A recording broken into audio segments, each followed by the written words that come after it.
extraordinaria, como los tiempos que estamos viviendo, tiempos de pandemia por cuenta del coronavirus. Esta imagen, esa bendición que le entrega el Urbit et Orbi al mundo entero, no solamente al mundo católico, sino a todo el planeta. Es lo que ha dicho el Papa Francisco en un momento inédito esta mañana desde el Vaticano.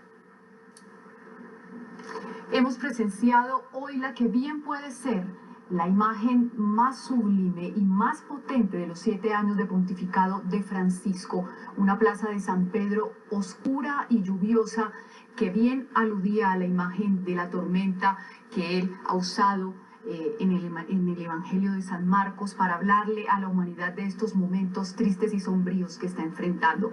El Papa ha reconocido que la humanidad tiene miedo y ha hecho un cuestionamiento en uno de sus mensajes más potentes que hemos escuchado de esa tempestad que desenmascara la debilidad del mundo, de una humanidad absorbida por lo material y trastornada por la prisa. Ha reconocido que es un momento difícil, pero citando a Jesús en el Evangelio de San Marcos ha dicho: ¿por qué tienen miedo? ¿No tienen fe? Nadie se salva solo, ha dicho el Papa Francisco en un llamado a la solidaridad global, en un momento en el que el planeta está tratando de librar esta batalla contra el coronavirus y que nos ha llevado a todos, aquí, en Colombia, en Estados Unidos, en Asia, en los 5 continentes, a guardarnos en la casa. El Papa Francisco hizo un llamado a la oración, un llamado a la solidaridad.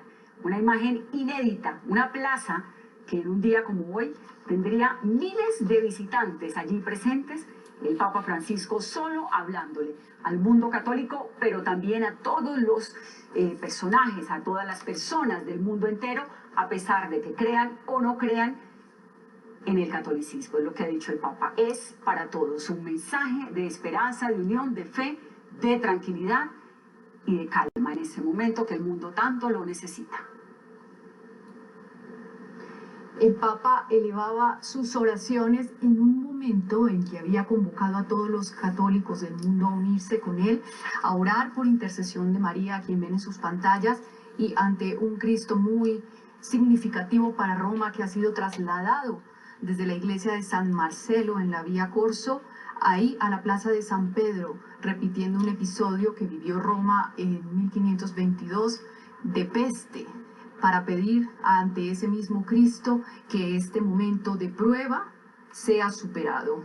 Escuchemos al Papa Francisco en uno de esos mensajes más poderosos que dio en la mañana de hoy. Todos estamos juntos, esto no es una pelea de unos ni de otros, es la pelea de todos contra el coronavirus, la pelea por la supervivencia. Vamos a escuchar, estamos todos en la misma barca, es lo que dijo el Papa Francisco esta mañana. Nos sorprendió una tormenta inesperada y furiosa. Nos dimos cuenta de que estábamos en la misma barca, todos frágiles y desorientados, pero al mismo tiempo importantes y necesarios, todos llamados a remar juntos, todos necesitados de confortarnos mutuamente. En esta barca estamos todos, como esos discípulos que hablan con una única voz y con angustia dicen: estamos perdidos. También nosotros nos damos cuenta que no podemos seguir cada uno por nuestra cuenta, sino solo juntos. El Papa ha hecho un duro cuestionamiento a nuestra sociedad actual y mencionaba la siguiente frase: pensamos que estaríamos sanos en un mundo enfermo, en una sociedad enferma y en un planeta Tierra enfermo también.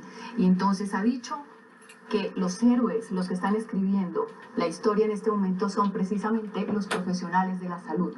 Oró por los médicos, por las enfermeras, por quienes están enfrentando con su cuerpo esta emergencia, que están cuidando a miles de infectados por el virus en todo el mundo. Pero no solamente por ellos, también por todos los que con su trabajo nos cuidan de diferentes maneras. El personal de limpieza, los celadores, los trabajadores de los supermercados, todos esos héroes anónimos que hoy resalta el Papa Francisco. Es la vida del espíritu capaz de rescatar, valorar y mostrar cómo nuestras vidas están tejidas y sostenidas por personas comunes, corrientemente olvidadas, que no aparecen en portadas de diarios y de revistas, ni en las grandes pasarelas del último show, pero sin lugar a dudas están escribiendo hoy los acontecimientos decisivos de nuestra historia. Médicos, enfermeros y enfermeras, encargados de reponer los productos en los supermercados, limpiadoras, cuidadoras, transportistas, fuerza de seguridad, voluntarios, sacerdotes, religiosas y tantos otros que comprendieron que nadie se salva solo. Un mensaje muy conmovedor del Papa Francisco en tiempos en que en general la población entera del mundo sufre momentos de aislamiento que la llevan también forzosamente a la reflexión sobre la realidad que estamos enfrentando. Esta bendición que hizo el Papa Francisco en la mañana de hoy solamente la hace 2 veces al año, ¿no? En la Natividad y en el Domingo de Pascua. Y es de un profundo significado para la Iglesia Católica. Eso es lo que tiene que ver con el Vaticano. En Colombia seguimos con la cifra de 491 personas con el coronavirus. Estamos pendientes del próximo informe del Ministerio de Salud, que por supuesto lo entregaremos acá. El presidente Duque, entre tanto, no ha descartado que el aislamiento obligatorio se prolongue más allá del 13 de abril. Dijo el mandatario que los colombianos debemos prepararnos porque estamos enfrentando un virus que estará presente durante varios meses mientras el mundo avanza en la búsqueda de una vacuna. Con eso termina todo. La doctora Fernanda hizo el planteamiento durante la pedagogía que realizó el presidente Iván Duque en las últimas horas desde la Casa de Nariño. Si logramos empezar a aplanar esa curva de la que hemos venido hablando, ¿qué va a venir para los colombianos? Esta situación que está viviendo el mundo de una pandemia no es un huracán que pasa y que después del 13 de abril volvemos a la vida como la teníamos hace un mes y medio.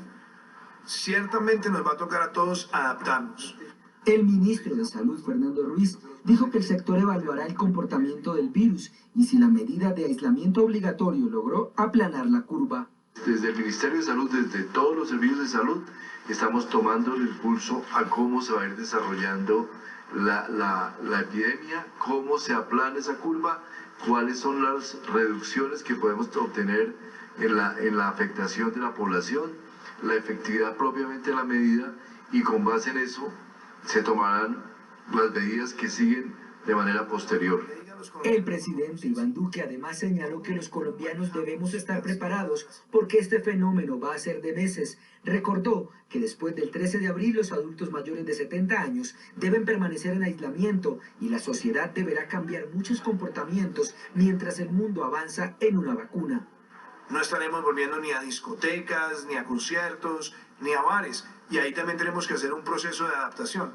Pero es justamente esa pregunta la que nos tiene que llevar a que todos entendamos que esto va a ser un proceso mucho más largo en el sentido de adaptación como sociedad y que todos vamos a tener que seguir cambiando nuestras formas y nuestros hábitos mientras el mundo desarrolla una vacuna. Para sociólogos como Carlos Charri, el comportamiento de los colombianos es el que determinará que las alteraciones en la vida cotidiana se mantengan. La responsabilidad de que este escenario ocurra recae en cada uno de nosotros. Es responsabilidad de cada uno de los 48 millones de colombianos mantener y seguir las medidas que hasta el momento se han implementado, consistentes principalmente en el lavado de manos y en mantenerse en casa, no salir si no es necesario. El gobierno también evalúa si después del 20 de abril los estudiantes regresan a los colegios. Sin embargo, el presidente Iván Duque señaló que lo más seguro es que se extienda la medida y los jóvenes deban seguir en sus casas. Vamos ahora con la doctora Fernanda para preguntarle, doctora, desde el punto de vista científico, ¿qué significa esa posible extensión de la cuarentena? Buenas tardes. Vanessa, muy buenas tardes. Es importante que tengamos presentes varias cosas.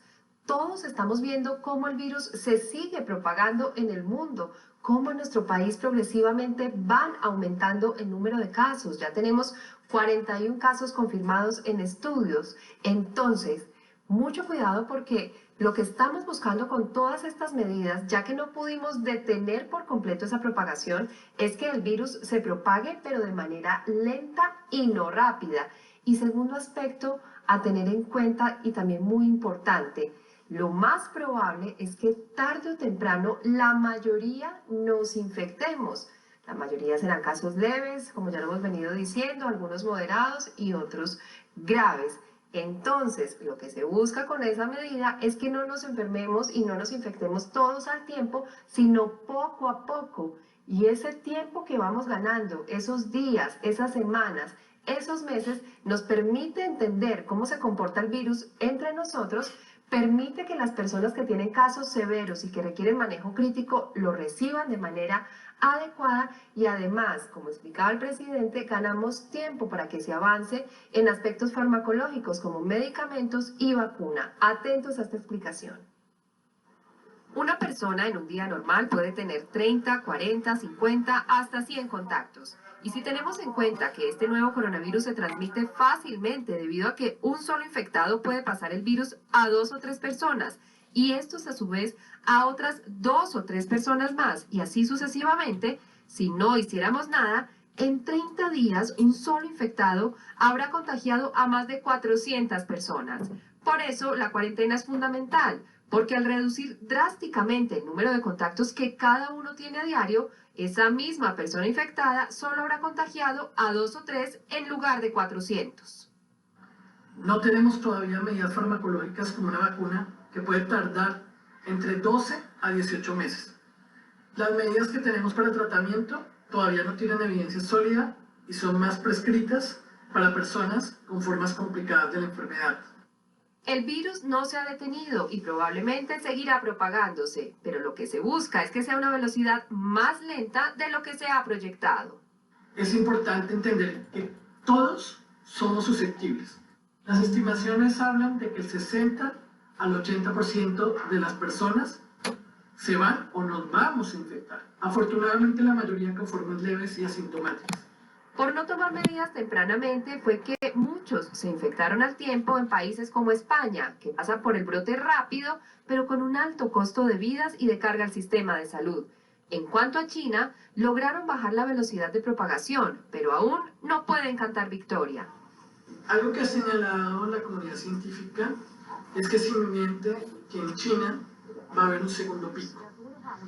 Al interior de ese país incluso hay un debate sobre cómo y cuándo, o más bien a qué ritmo levantar las medidas de aislamiento social. Es probable que estas medidas se levanten de manera paulatina o diferencial para alguna población, pero es importante que comprendamos que mientras una gran parte de la población no tenga inmunidad, si estas medidas se retiran, vamos a observar un segundo pico, como lo predicen los modelos. Por eso para nosotros no todo termina el 13 de abril. Con la cuarentena, al disminuir nuestros contactos diarios, se empieza a aplanar la curva para que sea más lenta la propagación del virus. Sin embargo, estas medidas no se acaban abruptamente. Todos debemos adaptarnos a una probable prolongación y ajuste de todas estas estrategias. Es importante ratificar que este es solo el comienzo, pero que después del 13 de abril se hará una reevaluación sobre cuál es el curso a seguir.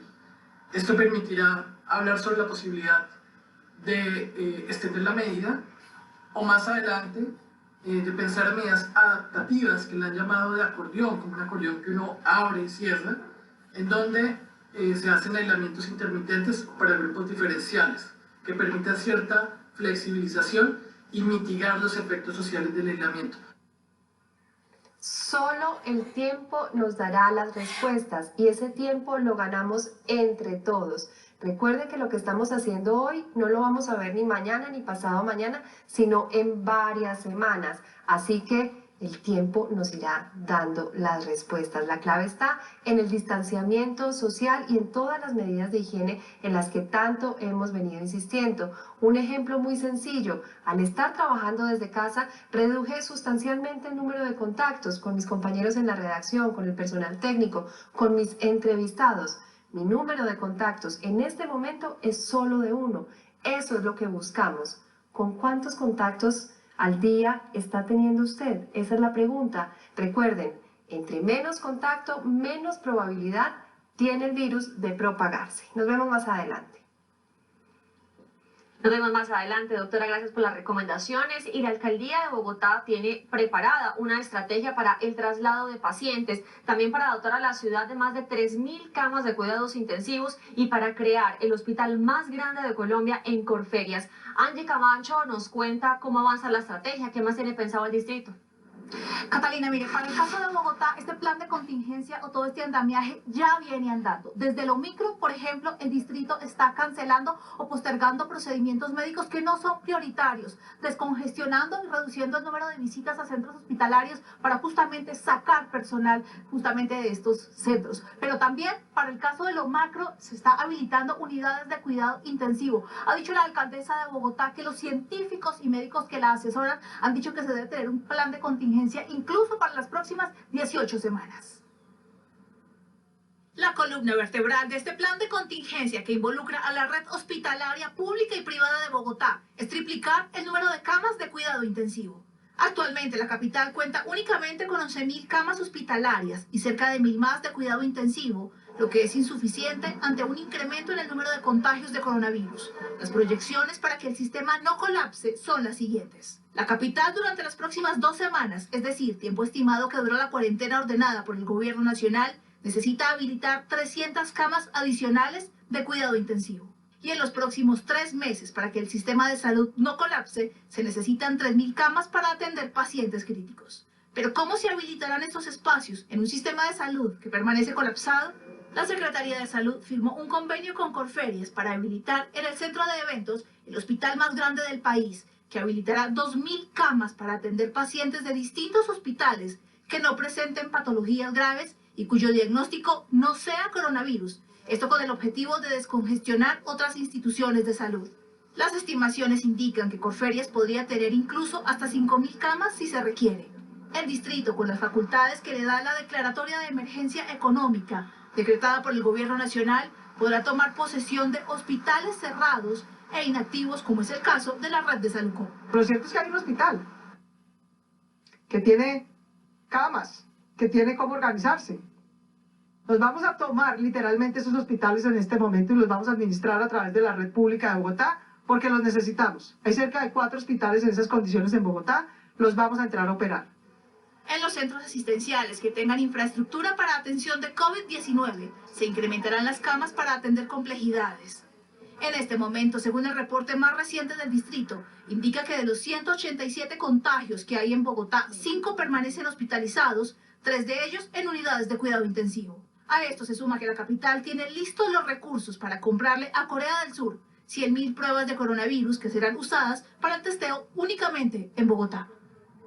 Y hace minutos, de manera virtual, el secretario de Salud de Bogotá le ha dicho a los concejales de la capital que en el escenario más tímido, las proyecciones que se han hecho es que si Bogotá no hubiera puesto en marcha este plan de aislamiento obligatorio, serían al menos 5.000 los casos de contagio que hoy tendría la Bogotá. Evidentemente, ese no es el escenario el día de hoy y por eso ha señalado que es tan importante el aislamiento preventivo. Información desde el norte de Bogotá, Angie Camacho, Noticias Caracol.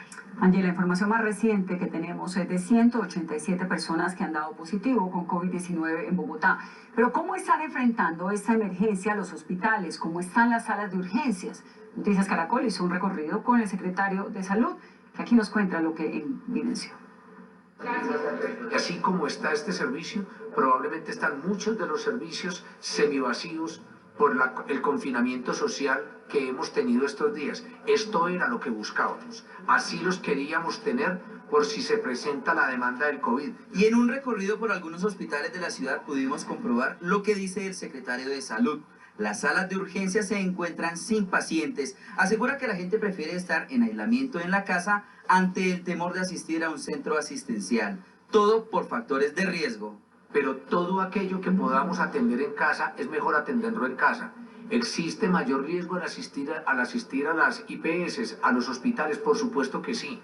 Los hospitales son un factor de riesgo para aquellas personas que no requieren atención altamente especializada. Por eso nuestro llamado a reservarlo solamente para esos casos. Según el distrito, Bogotá tiene más de 11.000 camas listas para atender una posible emergencia del COVID-19. y además específicamente de las unidades de cuidado intensivo que tienen soporte ventilatorio, que son el punto fundamental del manejo de esta crisis a nivel del mundo. En este momento nosotros nos estamos preparando precisamente en caso de que tengamos una afluencia directamente por enfermedad respiratoria del COVID, poder brindarle una atención a todos los usuarios que puedan llegar a venir. Un día normal, viernes, entre 80 y 100 pacientes durante el día en el servicio de urgencias. Por ejemplo, hoy el Hospital de Chapinero cuenta con un número importante de camas que están disponibles para los pacientes contagiados que requieran hospitalización. En el servicio de urgencias tenemos 14 camas, 10 para adultos, 4 para pediatría, y tenemos en el servicio de hospitalización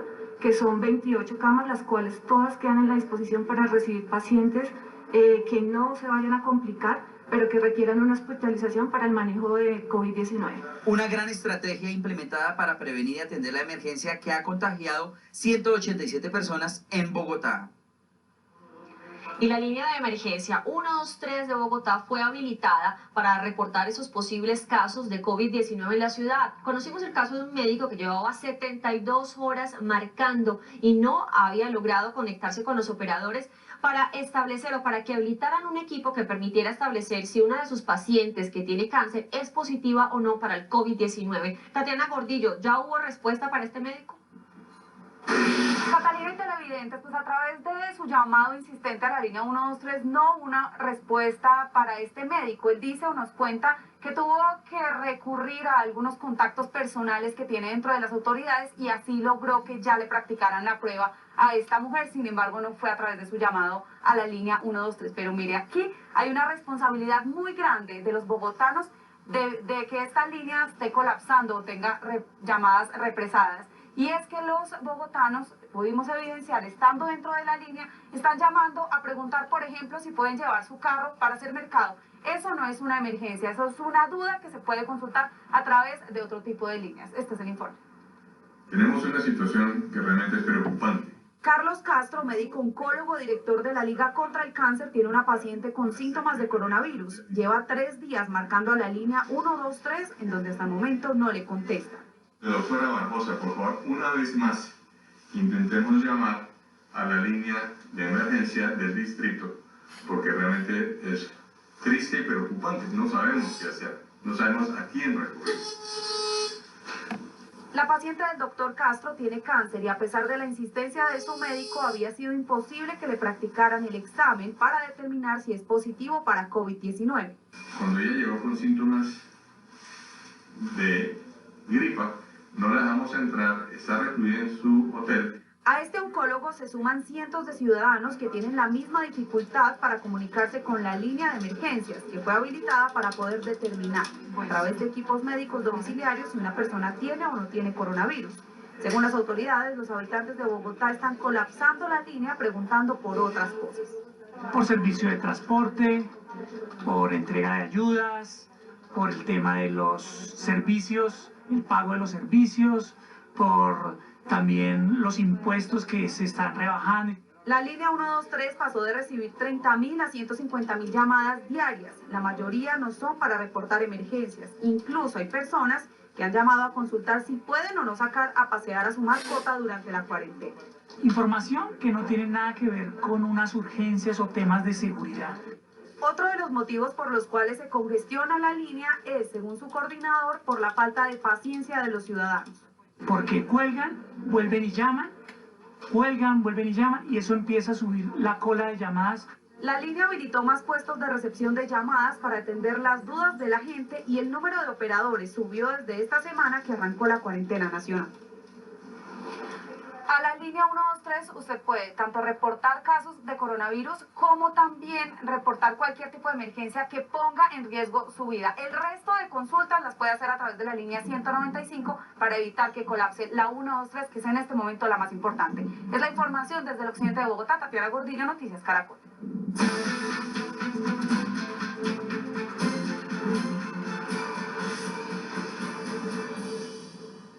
El primer ministro británico Boris Johnson dio positivo para COVID-19. En un video publicado en sus redes sociales, el mandatario, que ha sido muy criticado por adoptar medidas solo hasta esta semana, aseguró que trabajará desde su residencia.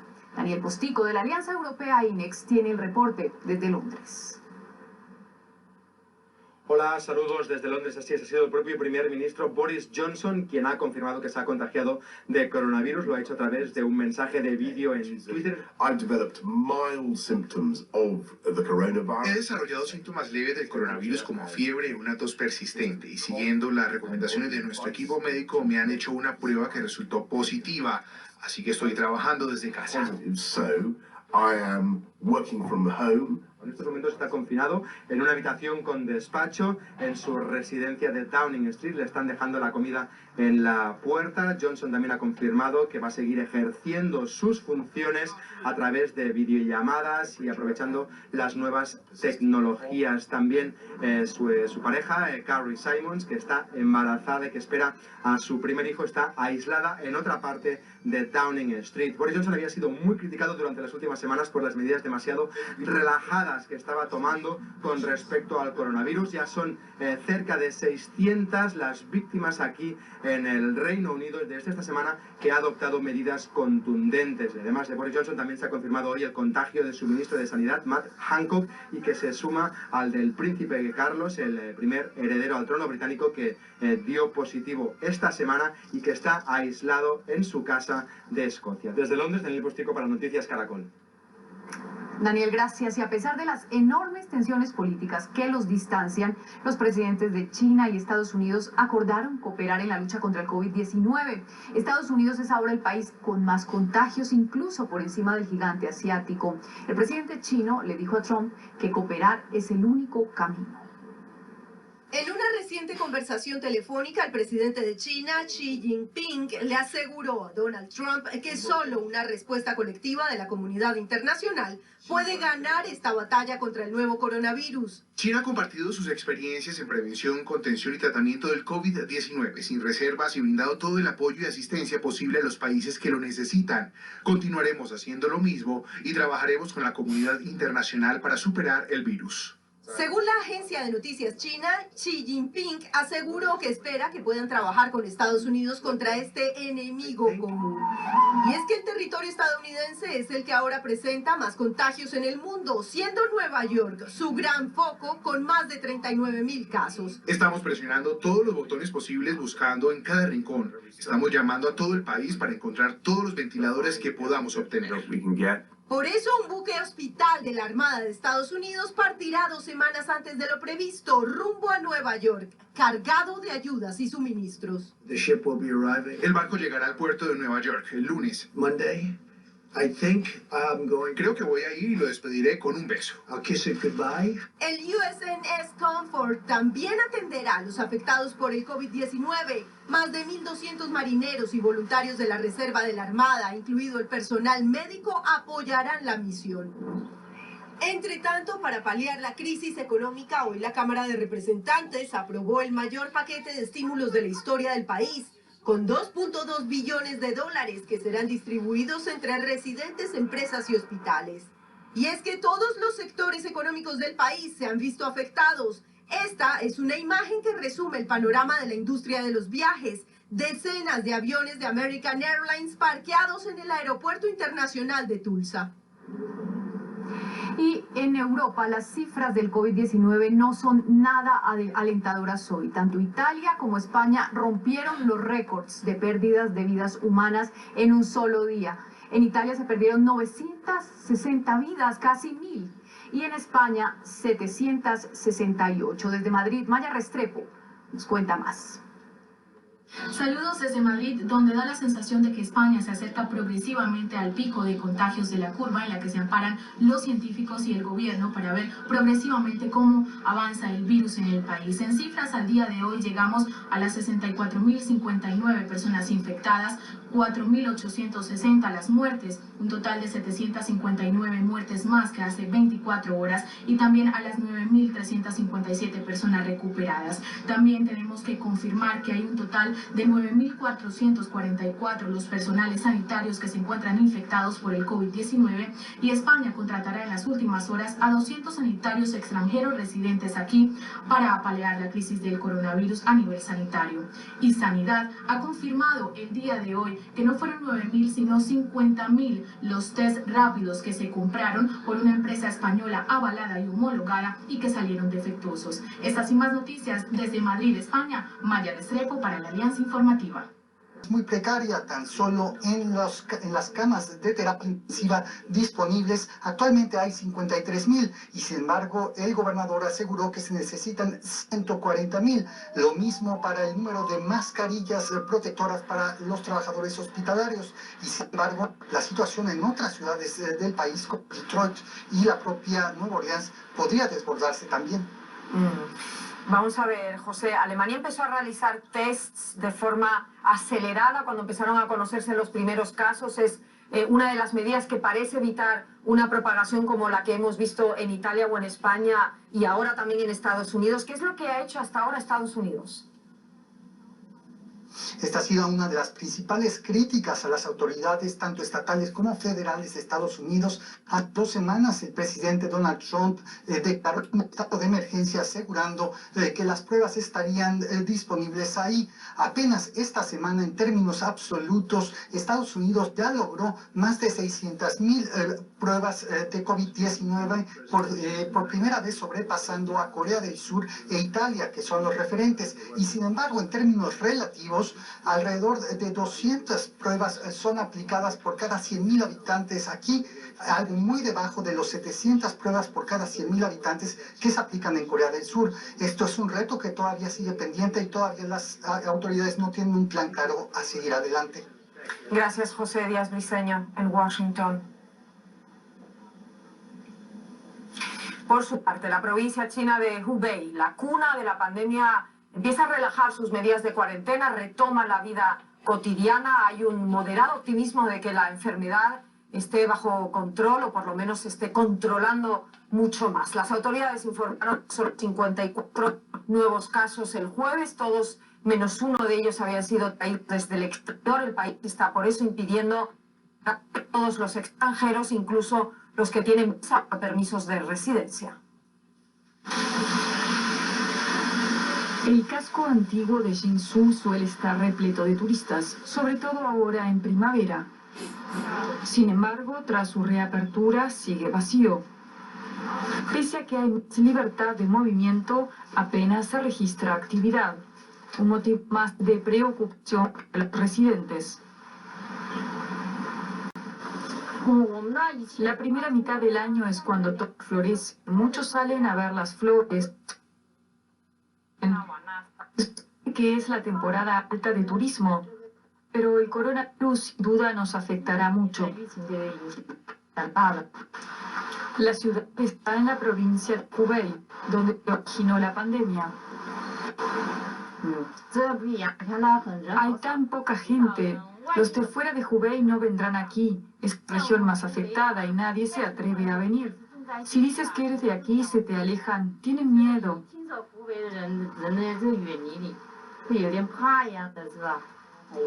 Esta mujer compró mucha comida para su puesto, el equivalente a 2 meses de alquiler.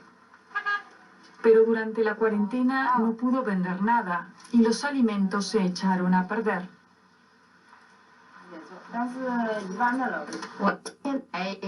Hoy me fue un poco mejor. Unas chicas compraron de golpe 6 choclos, 26 mazorcas de maíz. Es lo primero que vendo en lo que va del año. Está bien porque no hay casi nadie en la calle. Es un buen dinero para un negocio pequeño.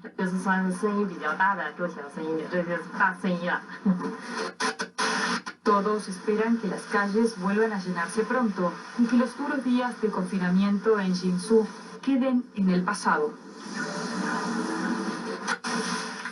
La situación está controlada, no hay ningún desbordamiento, es lo que afirmaba hoy el presidente mexicano Andrés Manuel López Obrador. Con 585 casos confirmados de coronavirus, 13 de ellos por contagio local y no provenientes del exterior, México pasó esta semana a la fase 2 de la epidemia de COVID-19, que ha provocado ya 8 muertos, según los últimos datos oficiales. Pese a los esfuerzos por evitar un estrangulamiento de la economía, sobre todo la informal, de la que depende la mitad de los mexicanos, los efectos de las restricciones ya están golpeando a la segunda mayor economía de Latinoamérica después de Brasil. Tras este informe que verán ahora, les ofrecemos la actualidad económica con Andrés Blumenkrantz. Las calles en México se van quedando vacías a medida que avanza la pandemia del coronavirus. Pese a la resistencia del gobierno a adoptar medidas drásticas que estrangulen la economía, la Administración Federal suspendió sus actividades no esenciales. El presidente Andrés Manuel López Obrador advirtió que se han adoptado medidas más estrictas. Preocupa la vertiginosa propagación de los contagios en Estados Unidos. Primero decirle a nuestros paisanos que si pueden que no viajen a México. Si hay urgencia, desde luego, y no hay ninguna restricción, pueden venir a México. Solo que hemos tomado ya la decisión de tener medidas sanitarias más estrictas. La agencia calificadora Standard & Poor's calificación de México previendo un efecto prolongado de la emergencia sobre la economía. Sobre todo lo que ha generado muchas críticas es que no se anuncian ningunos respaldos económicos, ningunas medidas fiscales, ninguna decisión para complementar la estrategia en contra de la crisis sanitaria con medidas que traten de atenuar lo que inevitablemente se convertirá en una crisis económica que se anticipa muy severa. Las recomendaciones de quedarse en casa y la propagación del virus ya provocaron una caída del 90% de las ventas de restaurantes mexicanos, una importante fuente de empleos, la mayoría ocupados por mujeres.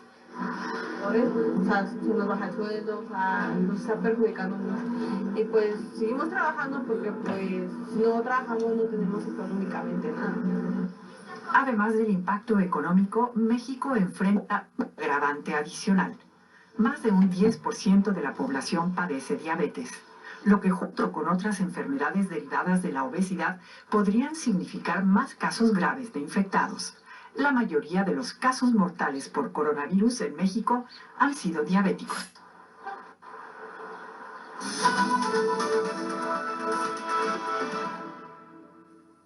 El inevitable impacto del coronavirus en la economía del mundo ya es evidente. El Fondo Monetario Internacional ya dice que la economía global ha entrado en una recesión que podría resultar peor que la del año 2009, después de la última gran crisis financiera.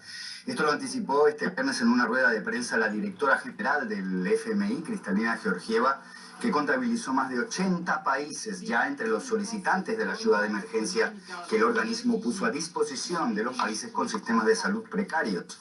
La jefa del FMI advirtió sobre los efectos de la reducción de exportaciones y de la fuga masiva de capitales que están sufriendo los mercados emergentes ante el coronavirus.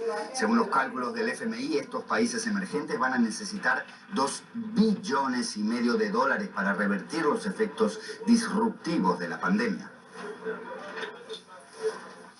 Mientras tanto, la reunión por videoconferencia mantenida por los líderes de la Unión Europea terminó sin acuerdo sobre una solución conjunta a la crisis económica desatada por la pandemia. Esta y otras noticias marcaron la sesión bursátil de este viernes y nos lo cuenta en este resumen José David Navarro desde el parqué en Frankfurt.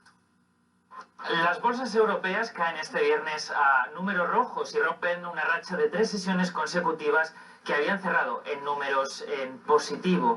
El índice general de las empresas europeas, el conocido como Stoxx 600, cae este viernes más de un 3%, justo un día después de ver cómo la discrepancia entre los países del norte y los del sur de Europa ha llevado de nuevo a recurrir a instrumentos como los famosos eurobonos, que ayudarían a los países del sur, los más afectados por la crisis del coronavirus. Aquí en Europa la bolsa que más cae este viernes es la de Londres, casi un 6%, el mismo día en el que se ha conocido que el primer ministro Boris Johnson y su ministro de Salud están contagiados por el COVID-19, tienen coronavirus. El parón en la actividad industrial, parón también en la actividad en general de los ciudadanos, está provocando ya una caída de la demanda del crudo. Este viernes veíamos cómo el precio del futuro del barril de Brent caía en torno al 9% y ahora su precio ronda los $24 por barril. Y si está usted en confinamiento o en cuarentena, como la mayoría de nuestra audiencia, quiere hacerle la vida más fácil, y para esto, antes de nuestro informativo Polonia con el astronauta Matías Mach. Él se ha entrenado durante años viajando al espacio, lo que supone un entrenamiento cada 2 periodos de confinamiento solitario. Ahora mismo el aislamiento en la Tierra, y si le sirve experiencia como astronauta. Bueno, yo me siento muy bien preparado porque esa situación de estar en aislamiento no es algo nuevo para mí. Para preparar a los astronautas, que nosotros llevamos 6 meses en el espacio, confinados a un sitio muy estrecho y con 6 personas que antes no conocemos tan bien, tenemos que prepararnos. Y eso es parte de nuestra formación. Así que yo no tengo miedo ahora de la situación, yo sé cómo comportarme. La pobreza en la Argentina superó el 40% de la población durante el tercer trimestre del año pasado. Esto equivale a más de 16 millones de personas. Así que el drama de la exclusión social, agravado ahora con la epidemia, por supuesto, tiene en las llamadas villas miseria, en las chabolas argentinas, un escenario más dramático. Una organización no gubernamental llamada Litro de Luz se ocupa de llevar luz accesible y sostenible a esta población vulnerable. La idea: enseñar a las comunidades la reutilización de botellas de plástico y otros materiales reciclados para iluminar sus hogares y negocios. Constatamos que están en perfecto estado, casi como nuevas. Ahora el Departamento de Salud de Cartagena deberá decidir si acepta esta propuesta. En medio de la emergencia que vive el país por el coronavirus y el temor por un posible colapso en el sistema de salud, el gerente de la Clínica Cardiovascular Jesús de Nazaret de Cartagena afirma que la unidad de cuidados intensivos está dotada para atender a las personas contagiadas de COVID-19. En la unidad de cuidados intensivos se encuentran disponibles 29 camas con monitores y con ventiladores. Son camas de alta complejidad que están dispuestas a darle servicio a todos los cartageneros. Pese a que las instalaciones de la clínica están en muy buenas condiciones y fue inaugurada hace apenas 3 años, solo atiende en este momento a 4 pacientes de la EPS Ambuc, según el gerente, porque otras EPS quedaron debiendo cuantiosas sumas de dinero.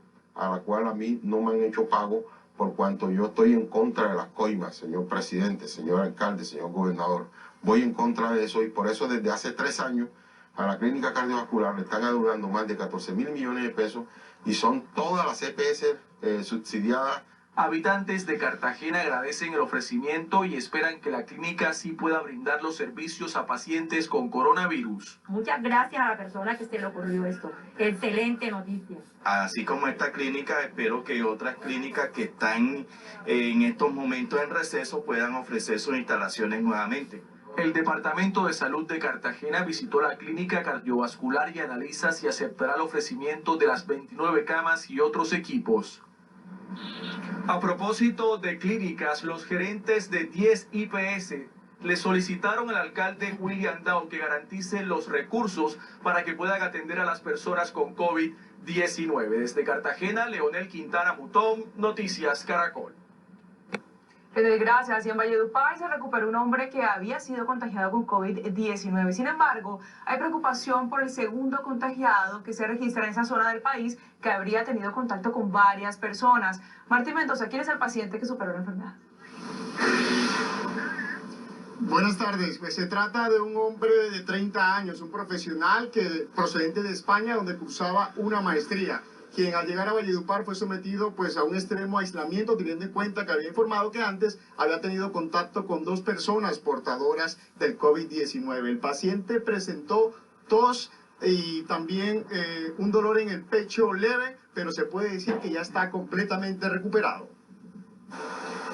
En medio de la preocupación que despierta la propagación del coronavirus, en el Cesar se confirmó que uno de los 2 infectados en el departamento resultó negativo en un segundo examen de COVID-19, luego de permanecer en aislamiento.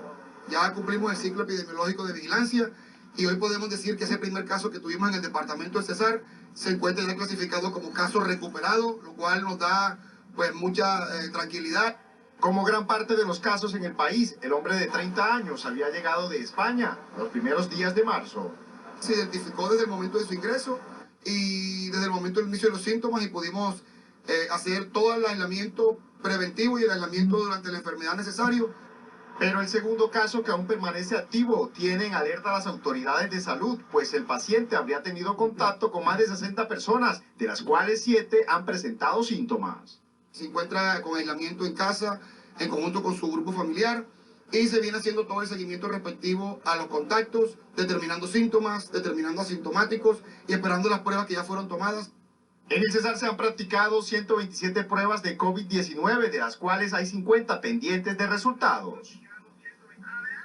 Hay alrededor de 270 camas de UCI en el Cesar, por lo que ante la proyección de la expansión de la pandemia se inició en el Centro de Convenciones Paisaje de Sol, la adecuación de la primera unidad de salud de baja y mediana complejidad para COVID-19. Esto va la información desde Valledupar. Martín Mendoza, Noticias Caracol. Martín, gracias, y seguimos con más noticias de las regiones. Son las 2:07 de la tarde. Nos trasladamos al departamento del Cauca porque en Popayán hay conmoción por la muerte de una mujer de 80 años que falleció mientras estaba haciendo la fila para cobrar el subsidio del programa Adulto Mayor. Las autoridades descartaron que este hecho estuviera relacionado con el COVID-19. Julián Caballero, ¿qué fue lo que pasó? Sí, te cuento que aquí, en la ciudad de Popayán, en el barrio La Estancia, llegó esta mujer de 80 años, llegó acompañada de un familiar. La mujer, según testigos, presentó algunos problemas de respiración y fue en el lugar donde le pasaron una silla. Minutos después, la mujer murió en este lugar. En este puesto de giros y apuestas murió Rosa María López, de 80 años, cuando estaba haciendo parte de una fila para cobrar el subsidio del gobierno nacional. La señora se desploma, ella estaba acompañada de un familiar y cuando llegan los órganos de socorro a tocarle sus signos vitales, pues se da cuenta que ya no tiene. Lastimosamente, pues este hecho ocurre en el municipio de Popayán y queremos ofrecerle las condolencias a su familia. Las autoridades hicieron un llamado para que los adultos mayores se queden en casa durante este tiempo. Una muerte que no tiene ninguna relación con el COVID-19. Le informamos a todos y le decimos a todos que el mejor tratamiento y la mejor vacuna es quedarse en la casa en aislamiento y de manera especial si tenemos adultos mayores. En medio de la situación que vive el país por la amenaza del coronavirus, parientes de los adultos mayores también se unen al llamado de cuidar a los abuelitos. Es una decisión muy grande para todos tener a nuestro abuelo cumpliendo 100 años de vida y bueno, y los invitamos a celebrar en casa. No salgas de tu casa, quédate en casa. Desde la institucionalidad se insistió en solicitar a las entidades brindar vigilancia a los adultos mayores y buscar otros mecanismos para el cobro del subsidio. En la ciudad de Popayán y en el departamento del Cauca se están uniendo estrategias con el objetivo de reforzar las acciones para beneficiar a los adultos mayores y a la población vulnerable. Hay actividades de solidaridad en varios territorios de nuestro departamento. Julián, pero mire, esto no solamente pasa en Popayán, también está pasando en Buenaventura. Son ya varios hombres y mujeres que están haciendo filas interminables para poder cobrar esos subsidios otorgados por el gobierno. Largas filas que forman aglomeraciones hacen parte de las escenas que protagonizan algunos abuelitos para cobrar los subsidios que otorga el gobierno. Tiene que uno venir a caminar de noche acá y uno llega acá y hasta las 2, hasta que ellos no abren, uno no puede cobrar nada, tiene que uno estar aquí parado. Con la pandemia que estamos es muy delicado porque mire, dicen que a 1 metro y la gente no se corre, nosotros hay muchos que no se corren, otros que sí. Autoridades del municipio hicieron un llamado para que se cambien los mecanismos de entrega de estas ayudas económicas. Me parece una irresponsabilidad pues del gobierno atendiendo todas estas situaciones que se están presentando y esta es una muestra que a los adultos mayores les preocupa más su estado de indigencia, su alimentación que enfermarse por el COVID. Entre tanto, en Buenaventura ya se han impuesto 150 comparendos por no cumplir la medida de aislamiento. Se han instalado varios puestos de control y todo un acompañamiento incluso a los supermercados de cadena y a los lugares donde se vienen haciendo actividades de entrega de dinero de familia de acción y de adulto mayor. Con el fin de endurecer los controles, miembros de la Armada Nacional hacen patrullajes en las noches para que las personas se queden en sus viviendas. Y entre tanto, en Neiva, una persona que llegó del extranjero tuvo que interponer una acción de tutela para que le hicieran la prueba de COVID-19. El hombre asegura que tomó esta decisión porque no recibió atención por parte de ninguna entidad de salud.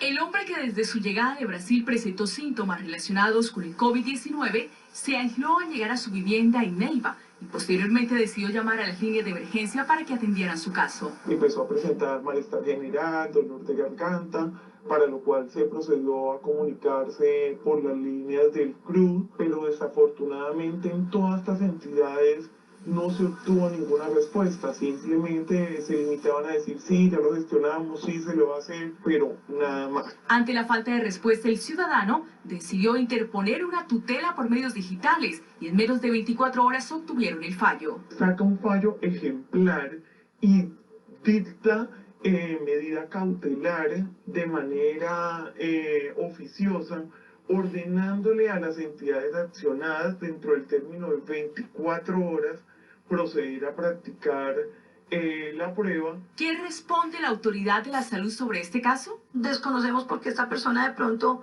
no se captó inicialmente, de pronto también pudo haber sido de que dentro del protocolo no cumplía con el requerimiento, puso una tutela que no nos parece, yo desconozco allí, pero sé que la EAPB respondió inmediatamente y ya se le tomó la muestra el día de ayer. La secretaria añadió que van a fortalecer las líneas de comunicación para atender posibles casos de coronavirus. En el departamento del Huila, la línea 631-444 está dispuesta a las 24 horas. 213 graves denuncias hicieron hoy médicos y personal hospitalario que atiende a pacientes con COVID-19 en Santander. Los profesionales no cuentan con implementos de protección necesarios debido a que en el mercado no se consiguen. Nixon Uribe, ¿qué más es lo que piden? ¿Qué dicen ellos? Vanessa, los médicos piden que un hotel los acoja para hacer aislamiento luego de atender a pacientes con COVID-19 y a los sospechosos de portar este virus para no afectar a sus familias. También piden que el gobierno nacional ponga techo en los precios a los implementos que utilizan, pues varios hospitales e IPS no tienen acceso a muchos de estos implementos básicos como máscaras para protegerse de los contagiados.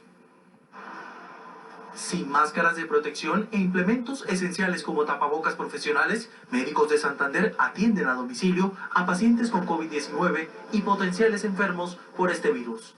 Estos tapabocas que son muy importantes para el proceso, para cuidar la integridad de nuestro personal, que son los N95, anteriormente se compraban a 3.500 pesos, hoy nos los están vendiendo entre 20.000 y 30.000 pesos. La especulación y alza exagerada en los precios de trajes, tapabocas, gorros y guantes tienen en jaque la salud de estos héroes en medio de la pandemia. Por supuesto que genera temor, miedo, llegar a la casa. Yo tengo 3 hijos, una esposa bella, me están esperando. Y es que para atender a un paciente con coronavirus, los profesionales de la salud deben portar una careta que detenga el paso de fluidos a su cara, principalmente cuando le realizan nuevas pruebas. Las reacciones de esta prueba es una sensación de estornudo, sensación de irritación, empiezan a toser, empiezan a estornudar, por lo tanto aumenta el riesgo. Esta situación también mantiene en rojo las cuentas en el Hospital Universitario de Santander. Gran parte de los recursos se han ido en comprar implementos a alto costo. Nosotros hace más o menos 6 semanas un tapabocas quirúrgico normal lo comprábamos en 200 pesos, hoy lo estamos pagando a 2.000 pesos y con tendencia a subir. Los profesionales de la salud piden a la población quedarse en casa. Gracias por los aplausos, pero preferimos que estén en casa. Ayúdanos a nosotros quedándote en casa. Es muy difícil cuando salimos a hacer ruta. Vemos a muchas personas que están sin tapabocas, muchos adultos mayores.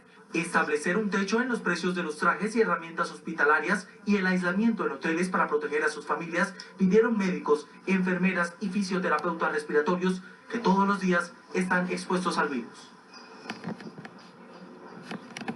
Son 7 Son 7 los elementos que presentan sobrecostos en sus precios. También está IPS, que atiende a domicilio, ya ha practicado al menos 60 pruebas de casos sospechosos de COVID-19 aquí en la capital de Santander. Es la información que registramos en Bucaramanga. Nixon Uribe, Noticias Caracol. Nixon, gracias. Hacemos entonces un llamado también a estar en casa. Una pausa, pero al volver, en el Valle del Cauca, miren ustedes, ya les vamos a contar. Tomamos en cuenta que era tan grave. No son vacaciones. Solo hoy en mi ciudad tenemos más de 700 muertos. Es la primera vez que el mundo entero se une en contra del mismo enemigo. Aún estás a tiempo y puedes salvar vidas. Quédate en casa. Es el bonus y quedarnos en casa. Aislamiento preventivo obligatorio. Desde el martes 24 de marzo a las 11:59 p.m. al domingo 12 de abril a la medianoche. Fuerza Colombiano. 19 son considerados por todos nosotros como unos héroes, pero cuando cuelgan sus uniformes, pues ahí es donde comienza su calvario. Cae la tarde en el norte de Bogotá y se empiezan a insinuar las primeras luces de la noche. Esta es la clínica nueva El Lago y a esa hora es cambio de turno. Todo el personal que cuidó a los enfermos sale a descansar. Andrés Martínez es el director de la clínica y le preocupa que por estos días de emergencia sanitaria su personal sea discriminado por la ciudadanía. Y no por estar en una institución de salud ya uno tiene que considerar que la persona estuvo en contacto con algún tipo de paciente que de verdad tenga riesgo de contagio, y hacemos todo lo posible para que esto no pase desde una parte intrahospitalaria al exterior. Médicos, enfermeras, camilleros y auxiliares que a diario laboran en los centros hospitalarios padecen el problema del transporte a sus viviendas. Muchos taxistas se niegan a llevarlos y los menos afortunados deben lidiar con los problemas del transporte masivo. Acompañamos a un grupo de enfermeras a la salida de su trabajo. ¿Se han sentido ustedes discriminadas en el transporte público? Sí, claro que sí, todo el tiempo. La verdad hemos evidenciado, y creo que mis compañeras también, la discriminación de la gente hacia nosotros en Transmilenio. Por el simple hecho de llevar un uniforme blanco, la gente nos mira como con asco, como si nosotros estuviéramos contagiados. Pero no tienen más remedio que buscar la forma de llegar a sus casas. El medio más económico es Transmilenio.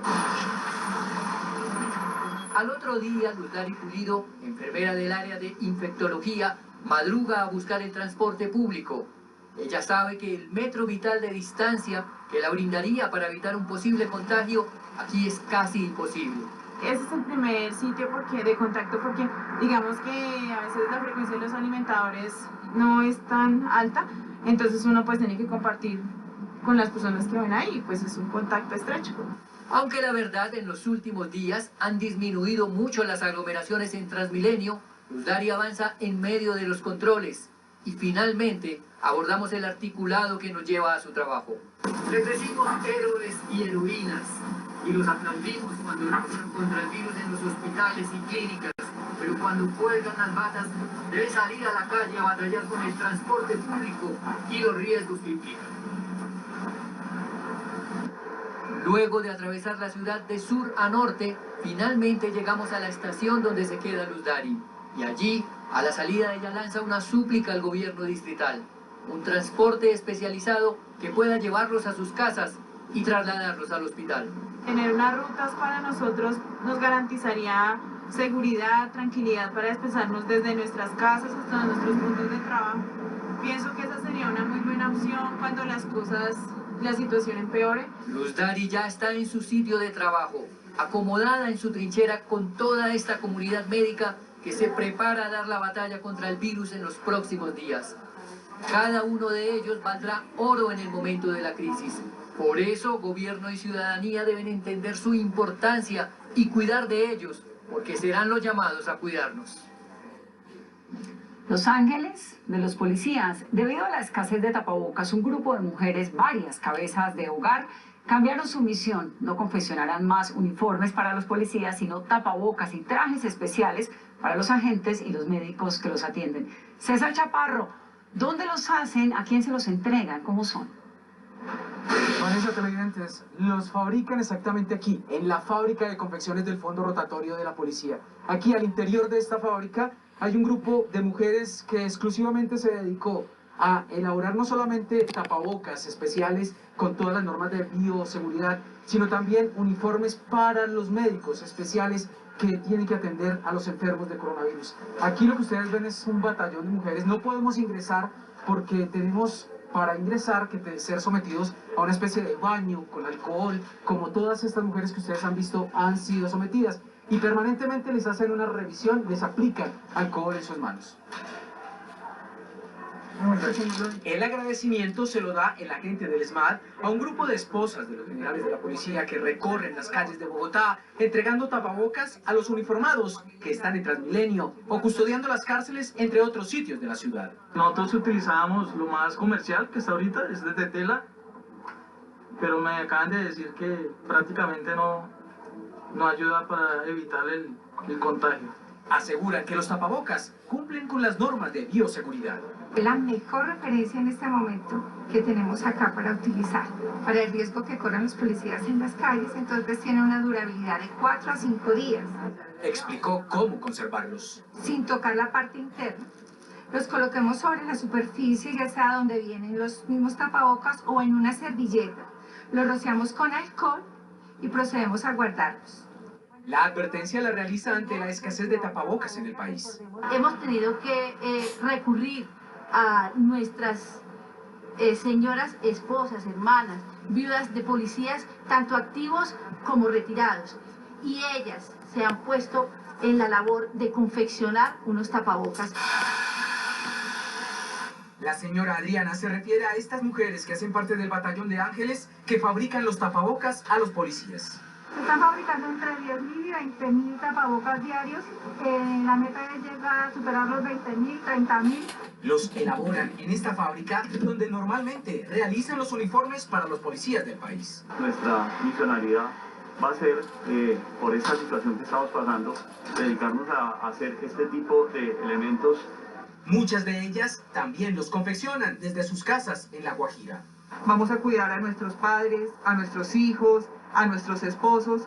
El batallón de ángeles también elabora trajes especiales de bioseguridad para los médicos que trabajan en los hospitales de la Policía Nacional y así evitar ser contagiados durante la atención de pacientes con coronavirus. La meta de estas mujeres llamadas los ángeles de los policías, tanto en La Guajira como en Bogotá, es producir cerca de 1 millón de tapabocas especiales. También analizan la posibilidad de extender que estos tapabocas sean entregados a otros integrantes de la fuerza pública que mantienen en las calles de las diferentes capitales del país. César Chaparro Pinzón, Noticias Caracol. Gracias, César. Es las 2 de la tarde, 32 minutos. Y en países como Estados Unidos e Inglaterra, el COVID-19 no ha sido impedimento para que los congresistas suspendan sus labores. En Colombia, ¿qué está pasando? ¿Qué medidas se están implementando? Aquí les contamos. En cuarentena y sin maniobra de acción se encuentra hoy en día el Congreso de la República. La constitución política en Colombia y la falta de leyes no permiten que los congresistas puedan legislar desde sus casas, aunque muchos de ellos ya han convocado a audiencias y sesiones informales vía internet. Quiero informarles que he decidido que nuestra comisión va a empezar a trabajar a partir de este lunes de manera virtual, haciendo las audiencias públicas de los proyectos que cursan por nuestra comisión, cuestión de adelantar trabajo. Ante esta limitación para hacer control a las medidas tomadas por el gobierno nacional y de presentar proyectos para poner frente a la crisis del COVID-19, el presidente del Senado, Lidio García, dijo que esperan un decreto presidencial para que los legisladores puedan sesionar desde sus viviendas. El Congreso de la República espera la expedición de un decreto legislativo por el gobierno nacional, al amparo de la emergencia recientemente declarada, que habilite la realización de sesiones virtuales de plenarias y comisiones. Para el senador Carlos Fernando Motoa, en caso de que las sesiones sean virtuales y se aprueben proyectos, la Corte Constitucional podría tumbar las iniciativas. Solamente el Congreso reunido podría modificar esa norma, la ley que dicta el Congreso. Algunos congresistas piden dejar a un lado esta polémica y claman citar lo más pronto posible las sesiones presenciales, según ellos porque el legislativo no ha hecho nada frente a esta emergencia. Nosotros creemos que si un gran número de ciudadanos colombianos se levantan todos los días a trabajar, nosotros no podemos ser expectantes o espectadores desde nuestras casas y mucho menos podemos convertirnos en un Congreso epistolar, es decir, que solamente construimos comunicados. Pero el Congreso no puede estar ajeno a esta situación. Por ello le hemos pedido al presidente del Congreso pensar en la convocatoria inicialmente de los voceros del Congreso a este debate. Las sesiones por ahora continúan suspendidas, pero lo que sí es claro es que al Congreso ya se le destinó un rubro del erario público aproximado para este año de 632.879 millones de pesos. El Gobierno Nacional busca garantizar la prestación del servicio de alimentación puerta a puerta para los niños beneficiarios del ICBF para este periodo en el que las clases presenciales estén suspendidas. Todavía algunas canastas nutricionales se están repartiendo. Hoy estuvieron en la localidad de Ciudad Bolívar, en el sur de Bogotá.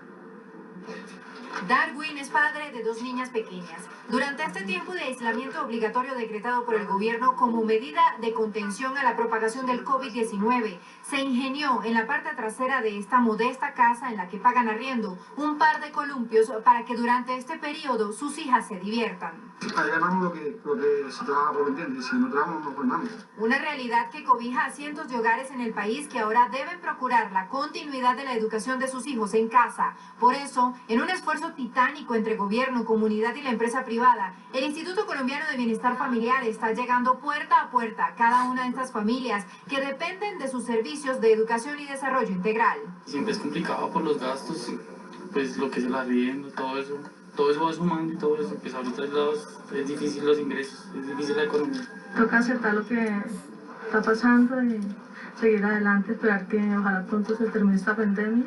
Esta es la localidad de Ciudad Bolívar, la más grande en población vulnerable al sur de Bogotá, donde el ICBF ya ha repartido para el mes unos 15.000 canastas nutricionales. Preparar unas raciones que están las que cubren el 70% del valor calórico que tienen que tener los niños cuando asisten a los centros del ICBF. Estas canastas nutricionales son para el periodo de cuarentena que por ahora iría hasta el 13 de abril y las recibirían 1.732.000 familias del país. A las 2:36 minutos de la tarde vamos a actualizar las cifras de coronavirus en Colombia. Nos llegan por medio del Ministerio de Salud. Hay en el país en este momento 539 personas contagiadas con coronavirus. De 6 personas han fallecido, dice la última actualización, y se han recuperado 10. Hay 48 casos nuevos. Esos 48 casos están en Bogotá 39, en el Quindío 3, en Santa Marta 2, en el Atlántico 2, en Barranquilla 1 y en Caldas 1. Y así, como están viendo ustedes, el mapa grande es como queda la situación del país con estas nuevas cifras. 539, esto le da a ciudades, por ejemplo, como Bogotá, que no lo encuentro, Valle del Cauca con 73, Antioquia 60, Bolívar 26, Atlántico 16, Magdalena 7, Cesar 2, Norte de Santander 15, Santander 4, Boyacá 2, Casanare 1, Bogotá queda entonces con 223 casos, Meta 8 casos, Huila 14, Nariño 1, Cauca 9, Valle del Cauca 73, Tolima 9, Quindío 15, Risaralda 19, Caldas 12, Cundinamarca 22, Antioquia 60. En total, 539 personas con coronavirus en Colombia a las 2:37. Mientras esto pasa en nuestro país, el reporte que acaba de entregar Vanessa, pues la pandemia y la crisis avanza en el mundo entero por cuenta del COVID-19 y hay cientos de colombianos que se encuentran en este momento en Australia pidiendo ayuda al gobierno colombiano para poder regresar a nuestro país. Muchos de ellos lo están haciendo porque fueron a ese país a visitar a sus hijos, a sus nietos y no han podido regresar por cuenta de la cancelación de los vuelos. Otros porque se les acabaron sus visas. Aquí abrimos un espacio para escuchar a esos compatriotas que se encuentran en Australia. En Australia hay por lo menos 200 colombianos que piden ayuda al gobierno para poder regresar al país. Se quedaron atrapados en medio de la emergencia por el coronavirus. Soy un estudiante internacional atrapado en Melbourne. La mayoría de nosotros teníamos contratos o trabajos de forma casual. Que tenemos casos de personas que son mayores de edad, tenemos mujeres embarazadas, en el grupo también la gran mayoría no tenemos trabajo, no tenemos ingresos, pero sí tenemos gasto. En carta dirigida al embajador de Colombia en Australia señalan que muchos tienen tiquetes comprados para regresar al país, con visas a punto de vencer o que se encuentran sin trabajo. Logré cumplir el sueño de hacer una maestría en el exterior, que fue en Australia. Me gradué en diciembre del año pasado y debido a que tenía visa hasta marzo, planeé mi viaje de regreso para el 29 de marzo, mi vuelo de regreso. Lo único que nos ofrecen es o pagar por una visa de estudiante o pagar por una visa de turista y nada más. ¿Por qué? Porque no somos ni residentes ni ciudadanos australianos. Pero esta problemática tiene dos caras. La otra, la de aquellos colombianos que hasta ahora desempacaron sus maletas en este país o que están cursando sus estudios. No saben de dónde van a obtener dinero para pagar sus matrículas, para pagar sus arriendos o para alimentarse. Carolina Bravo Gómez, Noticias Caracol. 239 autoridades del municipio de Buga, en el Valle del Cauca, pusieron en marcha desde hoy un plan piloto de aspersión aérea para desinfectar toda la ciudad, es lo que dicen ellos, usando drones. Además, con estos mismos aparatos van a medir la temperatura de los habitantes. ¿Cómo funciona? Cindy Rodríguez nos cuenta. Lo que hacen es que con varios drones que originalmente son de uso agrícola, pero en este caso se adaptaron, rocían una mezcla desinfectante que, según indican los gestores de este proyecto, es capaz de neutralizar el coronavirus. La hoy vacía plazoleta de la Basílica del Señor de los Milagros en Buga fue el primer espacio de Colombia en ser desinfectado a través de aspersión aérea. El objetivo de este líquido es garantizar que se mate el virus en el ambiente, en las calles, en las paredes de la ciudad. Estamos trabajando con una mezcla de diferentes concentraciones. Buga, uno de los primeros municipios en presentar un caso de coronavirus en el Valle del Cauca, es hoy pionero en el país con esta técnica de desinfección. La idea fue aterrizada por Andrés, experto en drones y quien vio la oportunidad de utilizar estas herramientas agrícolas en la limpieza de su ciudad natal. Escuchando pues noticieros, escuchando cosas, me di cuenta que en una ciudad en China hicieron el uso de estos equipos para ayudar en esta emergencia. Además de los drones industriales de aspersión, un aparato similar vigila desde el aire la temperatura de los bugueños que circulan en hospitales, supermercados y otros lugares exentos del decreto de cuarentena. Para tener un control sobre aquellas zonas donde, a pesar de que hay una restricción de circulación, se pueden presentar, digamos, un volumen de personas. Además de tamizar la temperatura de los transeúntes, el dron tiene la capacidad de alertar cuando el sujeto presenta estado febril, síntoma que podría relacionarse con un caso de coronavirus. Hay que decir que por seguridad, antes de empezar con la aspersión, que además se realiza de manera muy controlada, la calle que va a ser rociada es cerrada y los habitantes de la zona son informados. Desde Buga, Cindy Rodríguez, Noticias Caracol.